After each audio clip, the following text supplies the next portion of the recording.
자, 국민 여러분 안녕하셨습니까? 인도태평양 전략연구원의 최수용입니다. 오늘도 변함없이 저희가 운영하고 있는 공작관TV 그레이트게임과 인도태평양 전략연구원을 애청해 주셔서 감사를 드립니다. 자, 오늘 제가 드릴 얘기는요. 지금 미국 선거를 앞두고 지금 세계의 정세가 대단히 미묘하게 지금 변화하고 있습니다. 그래서 지금 3차 대전으로 확전될 수도 있는 러시아, 우크라이나, 러시아 전쟁을 반드시 종식을 시켜야만 하겠는데, 이 러시아, 우크라이나 전쟁 종식을 위한 박근혜 대통령의 평화 특사 방안에 대해서 오늘 좀 국민 여러분들께 말씀을 여쭙고자 합니다. 자, 지금 제가 방송하기 앞서서 지금 그 측백 오일에 대해서 아직도 문의가 많이 오고 있어서 그러는데요. 제가 방송을 마친 밑에 고정 댓글 더보기를 이렇게 쭉 눌러 보십시오. 그러면 그 더보기 안에 쭉 밑으로 내려가시면은 그와 관련된 내용이 있습니다. 그걸 보시고 내가 얼마만큼의 수량이 필요하고 돈은 내가 어디로 보내면 되겠고 주소지도 내가 보내면 어떻게 일이 진행되겠구나 생각할 수 있겠죠. 그렇게 하시면 되겠고, 커뮤니티에도 내려보시면은 제가 안내문을 소상하게 올려놨으니까 참고하시기 바랍니다. 자, 국민 여러분, 지금 러시아 우크라이나 전쟁을 두고는요 갖가지 소문이 많습니다. 그리고 정확지 않은 팩트를 가지고 뭐 우크라이나가 이겨가고 있다, 뭐 러시아가 이겨가고 있다 그러는데, 실질적으로 대한민국의 특파원 한 명 그 현장에다 내보내지 않고, 그리고 국가정보원의 요원들이 그 전쟁의 현장에 달려가 보지 않는데 무슨 얘기를 어디서 정확하게 듣습니까? 기껏 들어봐야 서방의 Political Correctness, PC 좌파 언론들이 주도하고 있는 편향된 소식만을 들을 수밖에 없겠죠. 자, 그런데 어찌됐든지 간에 인간의 생명이 없어지는 죽음으로 몰아가는 전쟁은 멈춰서야만 하겠습니다. 자, 그래서 자칫하면 지금 현재 3차 대전으로 확전이 될지도 모르는 현재의 러시아 우크라이나 전쟁을 종식시키기 위해서는요, 바로 우리가 주도권을 잡고 박근혜 대통령을 평화특사로 그 전쟁의 험지로, 대통령님 죄송하지만 좀 이 평화의 메시지를 가지고 세계 인류가 더 이상 전쟁하지 않고 서로가 평화롭게 살 수 있는 방안을 좀 제시를 해 주십시오 라고 윤석열 대통령이 박근혜 대통령께 정중하게 요청을 해야 될 것입니다. 자, 왜 그런가? 한번 구체적인 상황을 보겠습니다. 자, 오늘이 9월 22일이에요. 그러니까 4일 전이 되겠네요.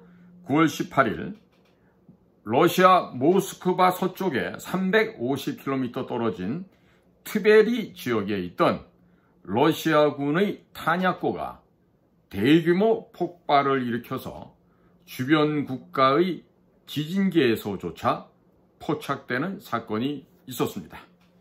자, 이 지역, 즉 트베리라고 하는 이 지역은요, 우크라이나에서 상당히 멀리 떨어져 있기 때문에 드론이나 미사일 공격이 잘 닿을 수 없는 지역입니다. 즉 발틱 3국, 지금 에스토니아, 라트비아 이런 나라에 있는 곳이죠. 바로 백러시아와 러시아 왼쪽에, 그러니까 독일의 오른쪽, 폴란드 오른쪽 위에 위치하고 있는 곳인데, 이 발틱 3국 쪽에서 이 사람들이 지금 전부 다 나토로 지금 가입이 되어 있는 상태예요. 그러니까 발틱 3국 쪽에 뭐 리투아니아나 뭐 라트비아나 어느 국가가 됐든지 간에 이런 나토의 가맹국으로 되어 있는 국가에서 직접 미사일로 조준해서 공격한 것이 아닌가, 이런 것을 가정을 한 상태에서 현재 러시아가 조사에 지금 진행을 하고 있습니다. 만약입니다만은 이 발틱 3국 쪽에서 전부 다 나토 가맹국이잖아요. 이쪽 국가가 직접적인 미사일 공격한 것으로 조사 결과가 확인되면은요, 러시아는 분명히 발틱 3국을 향해서 공격을 하게 될 것입니다. 즉 반격을 하게 되는 거죠. 그리고 이것이 곧 3차 세계대전으로 확대될 수가 있습니다. 바로 이것이 미국 민주당 현 정부가 바라는 희망사항 중에 1번입니다. 1번. 자, 세계 제3차 대전이 벌어지면 미국이 개입을 하게 되고 미국 현재의 민주당 행정부는 전시 행정부 체제로 바뀌면서 대통령 선거를 뭉개버릴 수가 있어요. 자, 그러면 현재 카말라 해리스가 선거도 하지 않고 대통령 자리에 올라앉아서 그대로 4년 동안 또 나라를 엉망으로 망가뜨릴 수가 있는 기회가 생긴다. 이런 말이 되겠습니다. 자, 그러니까 현재의 이와 같이 러시아의 코토를 건드리고 이렇게 하는 짓은요, 바로 핵전쟁으로 몰고 가서 제3차 세계대전으로 확대시켜보자. 이것을 바라는 사악한 무리들의 감겨진 간교한 가증스러운 목표가 그 속에 숨어있다 해야 될 것입니다. 따라서 이번에 이와 같은 러시아가 보유하고 있는 이 무기 이 탄약고가 폭발했다. 이 얘기는요, 바로 핵전쟁으로 확대될 가능성을 배제할 수가 없다. 이런 불길한 평가를 할 수밖에 없습니다. 제2차 세계대전이 종전된 이후에 뉴렌베르크 전범재판소에서 나치의 수뇌부 10여 명만 사형을 시켰습니다. 그리고 나머지 나치들은 유럽의 각 나라에서 기술자로 데리고 나가서 활용을 했죠. 물론 그들이 만들었던 V2 로켓이 오늘날의 ICBM으로까지 발전되어서 미국이 가장 그 수혜를 본 나라라고 할 수도 있겠습니다. 자, 특히나 미국으로는 상당히 많은 숫자들이 건너가게 되는데 전후 70년이 되었습니다. 이미. 자, 그러니까 나치의 잔당의 후손들, 이들이 유럽과 미국의 수뇌부 속에도 많이 포진하게 되었습니다. 자, 그와 같은 나치 후예들의 연대가 글로벌리스트 혹은 딥스테이트 혹은 섀도우 캐비넷, 그림자 정부 등등으로 불려지고 있는 것이 오늘날의 현실입니다. 나치의 선조들이 소련과 싸웠습니다. 소련과 싸웠으니 나치의 후손들도 선조의 대를 이어 러시아와 싸우는 형국이다.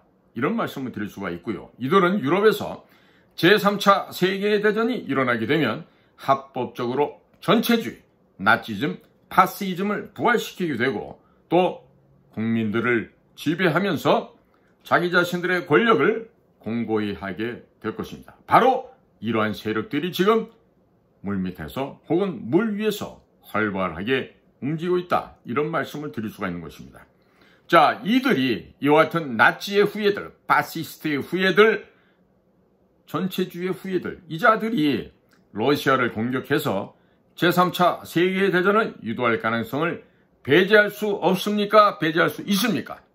배제할 수 없는 상황이 되고 말았습니다. 자, 미 국무부의 빅토리아 놀랜드 차관보는 러시아가 우크라이나를 침공하고 얼마 지나지 않은 상황에서, 즉 지금부터 한 대략 2년 반 전입니다. 자, 그와 같은 상황에서 열린 미국 의회 청문회에 출석하였습니다. 거기에서 이 빅토리아 놀랜드 차관보는 미 국무부에서 우크라이나에 생물학 연구소가 있고 러시아군에게 자료를 빼앗길까봐 걱정하고 있다라고 증언을 한 바가 있습니다. 자, 이 발언 내용이 다른 방송은 보도를 안 했지만 미국의 FOX, Fox 뉴스를 타고 미국 전역으로 전 세계로 보도가 되었습니다. 러시아는 우크라이나가 생물학 무기로 공격할까봐 겁을 먹고 선제적으로 우크라이나를 공격한 것입니다.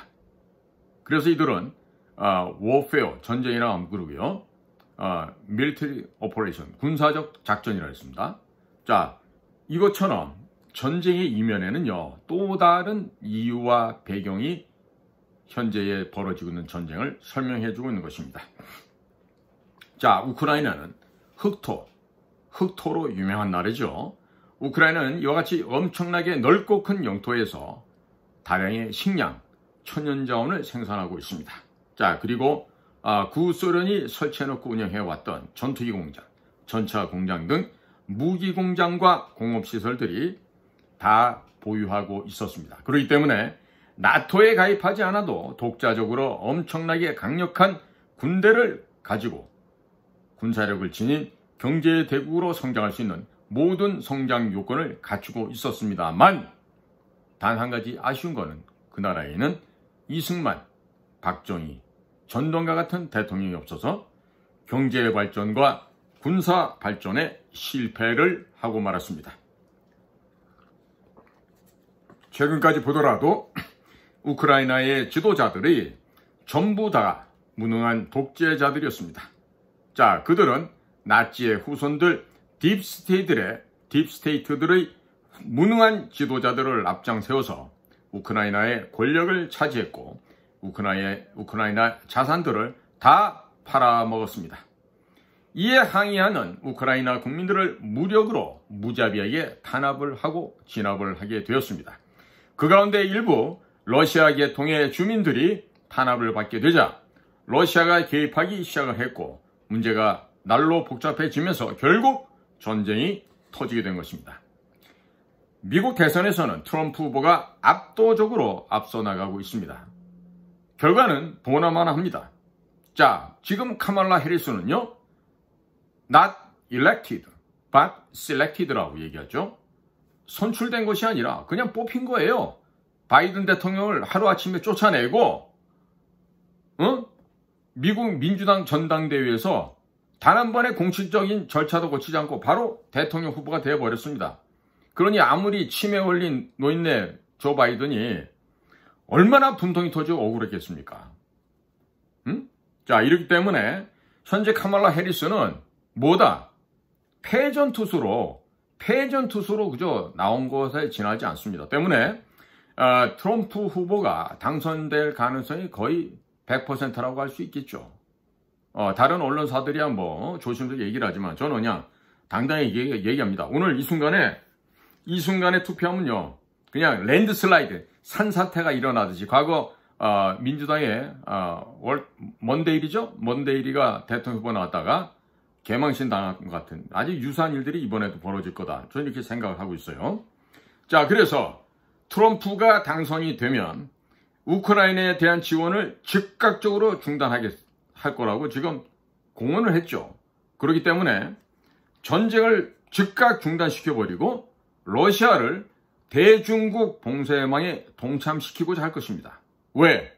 미국 입장에서는 중국군 산단을 때려잡아야 돼요.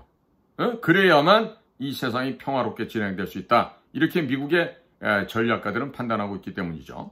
자, 이러한 대목에서 바로 이와 같은 상황에서 대한민국의 역할이 대단히 중요합니다. 그러니까 윤 대통령이 박근혜 대통령을 러시아 우크라이나 전쟁 종식을 위한 대통령의 특별 전권 평화 특사로 파견시켜야 됩니다. 파견하면 누굴 만나요?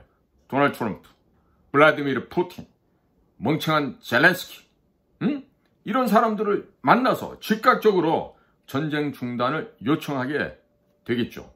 또 우리 박근혜 대통령은 가가지고 A4 병지 없으면 한마디도 못한 이런 바보가 아니라 그런 종이도 없이 이런 평화의 메시지를 영어로, 중국말로, 심지어는 박근혜 대통령 러시아 말 할 줄 아는지 모르겠는데 이렇게 자신의 생각을 표달할 수 있는 능력이 있는 분 아닙니까? 자, 그러니까 박근혜 대통령 같은 이 훌륭한 인재가 우리나라에 필적할 만한 인재가 없어요. 자, 그러니까 이 박근혜 대통령이 평화의 메시지를 보내게 되면요, 그냥 즉각적으로 전쟁이 종식될 수도 있는 겁니다. 중단되고 말 거예요.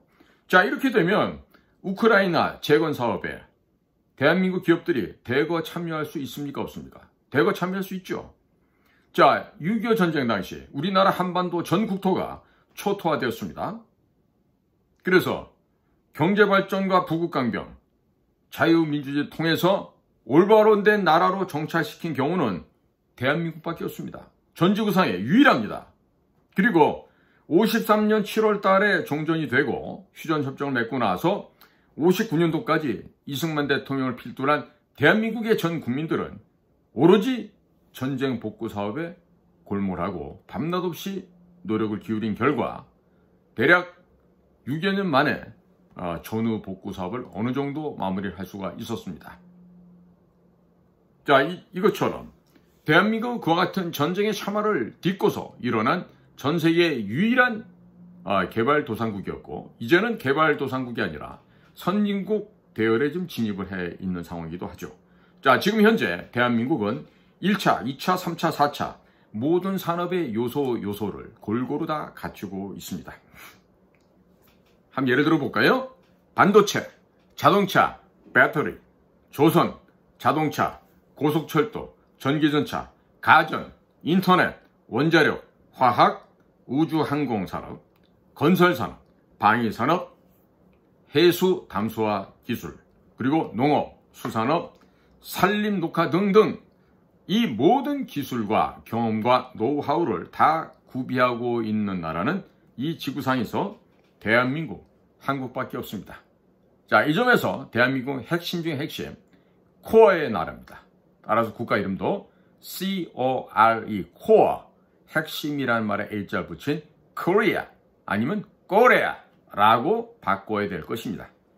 프랑스나 독일, 미국, 일본, 러시아, 중국도 어느 나라도 이 모든 것을 다 갖추고 있지 못합니다.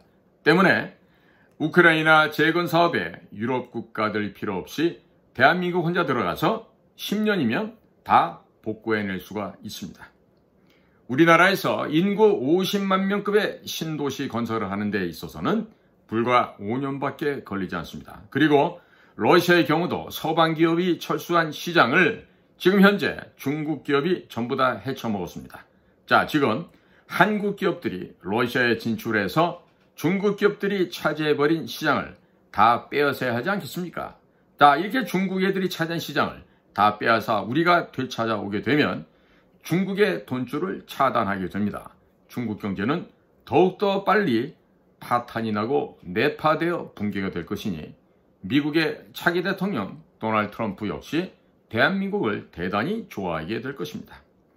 박근혜 대통령이 중국 전승절에 참석을 하고 탄핵되는 과정에 있어서 중국이 유학생들 6만여 명을 촛불 집회에 참여를 시켰습니다. 그들은 박근혜 대통령 뒤통수를 쳤는데 박근혜 대통령이 한국 기업들을 러시아에 밀어넣어서 중국의 돈줄을 잘라내고 시진핑의 숨통을 끊어버리는 제대로 된 복수를 하게 된다면 얼마나 아름다운 광경이 되겠습니까? 블라디미르 푸틴 러시아 대통령은 박정희 대통령의 산업화 전략에 대해서 매우 부러워했고 공부를 많이 했습니다. 때문에 박정희 대통령의 따님이신 박근혜 대통령을 대단히 흠모하고 박근혜 대통령을 좋아합니다. 2016년 9월 5일 중국 항저우에서 열린 G20 정상회의에서 푸틴 대통령이 박근혜 대통령에게 1979년에 박정희 대통령께서 쓰셨던 총화 전진이라는 친필휘호를 선물하였습니다. 블라디미르 푸틴도 북극해에서 생산되는 천연가스를 수출하고자 한다면 쉐빙 LNG 선이 필요합니다. 이것은 국내의 조선 3사 이외에는 이 세상 어느 나라 어느 조선사도 만들 수가 없습니다. 따라서 블라디미르 푸틴 역시 박근혜 대통령의 이 평화 제안을 틀림없이 좋아할 것입니다.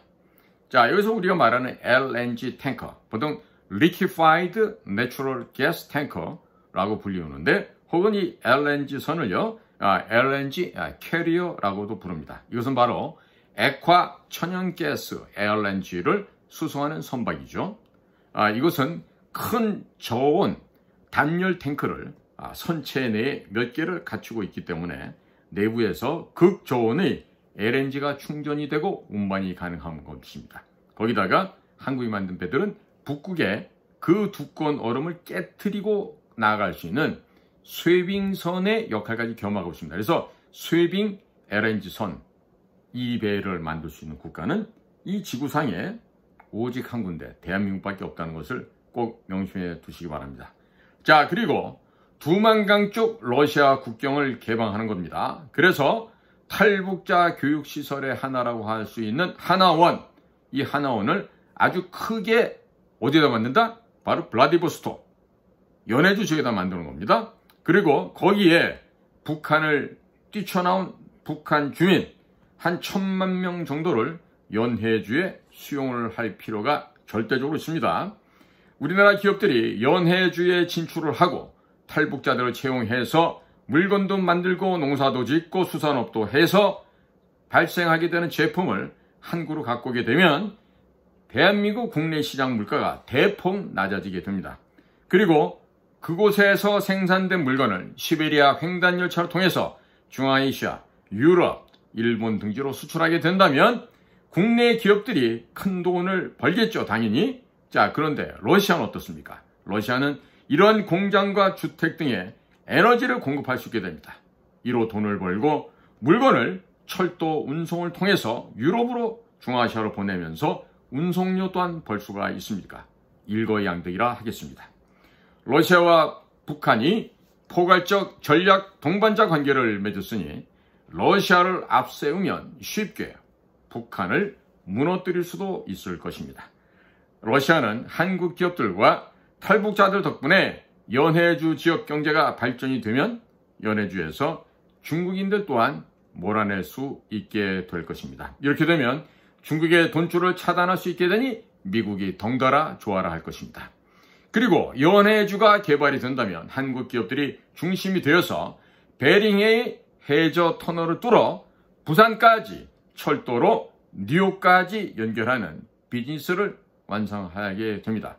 이와 같은 거대한 매머드 프로젝트를 도널드 트럼프 대통령에게 제안을 할 필요가 있겠고 이 제안을 하게 되면 트럼프 역시 좋아라 할 것입니다. 그리고 알래스카 지역에서 생산되는 가스와 오일을 북한을 지나 여수까지 갖고 와서 정제를 한 후에 아시아 전역으로 수출하게 되면 미국과 한국이 동시에 큰 돈을 벌게 되고 에너지 안보도 확보가 됩니다. 그리고 러시아산 가스와 기름도 함께 수입한 뒤에 정제를 해서 수출하게 되면 러시아와 한국이 같이 큰 돈을 벌게 됩니다. 이와 같은 거대한 프로젝트를 완성시키려면 첫 번째 전제가 뭡니까? 북한을 제거해버려야 되는 겁니다. 어떻게 제거하냐? 대한민국이 접수해버리는 방식으로 제거를 하는 겁니다. 통일이라고 하는 것은요, 어느 한쪽을 죽여 없애는 겁니다. 이 죽여 없앤다는 얘기는 목을 다 댕강댕강 잘라낸다는 뜻이 아니고요. 그 지역을 점유하고 있는 불법 정권을 제거해버리고 그 지역에 살고 있는 주민들에게 자유민주주의와 그 다음에 시장 경제를 도입을 해서 누구든지 노력한 것만큼 잘 먹고 잘 살게 해주는 이것을 하면 되는 거죠. 그러니까 이와 같이 원대한 프로젝트를 완성하기 위해서는 필시적인 필요 충분 조건이 뭐다? 김일성 세습 독재 왕조 체제를 가능한 한 빠른 시간 내에 접수를 해서 저 김정은과 그 수하들을 없애는 것이죠. 자, 지금 러시아와 미국 알래스카 사이 베링 해협이 있습니다. 그 베링 해협 사이는 불과 100km도 안 됩니다. 자, 이런 가운데 섬이 몇 개가 또 있어요. 그러니까 뭡니까? 굴 파는데 이 지구상에서 제일 잘 파는 나라가 어디죠? 대한민국이죠. 그러니까 최근에 우리나라 기업들이 GTX도 뚫었던 실력, 또 터키와 유럽을 뚫었던 보스포러스 해협인가요? 거기도 뚫어서 지금 현수교를 만든 외에도 지하로 바다 밑으로 터널을 뚫어서 지금 터키와 유럽을 연결시켜 놨죠. 자, 이런 쪽에는 대한민국이 특기가 있습니다. 그러니까 거기다가 추위에 강한 노동자들이 있어요. 어디 노동자들이죠? 북조선 노동자들. 그러니까 추위에 강한 탈북자들을 그 지역에서 인부로 쓰게 되면 충분히 가능해지죠. 이미 도널드 트럼프 제1기 정부 시절 뉴욕에서 알래스카까지 철도를 설치한다는 예산을 이미 승인했습니다. 그렇기 때문에 지금쯤 상당히 많은 공사가 진전이 되었을 것으로 예상이 됩니다.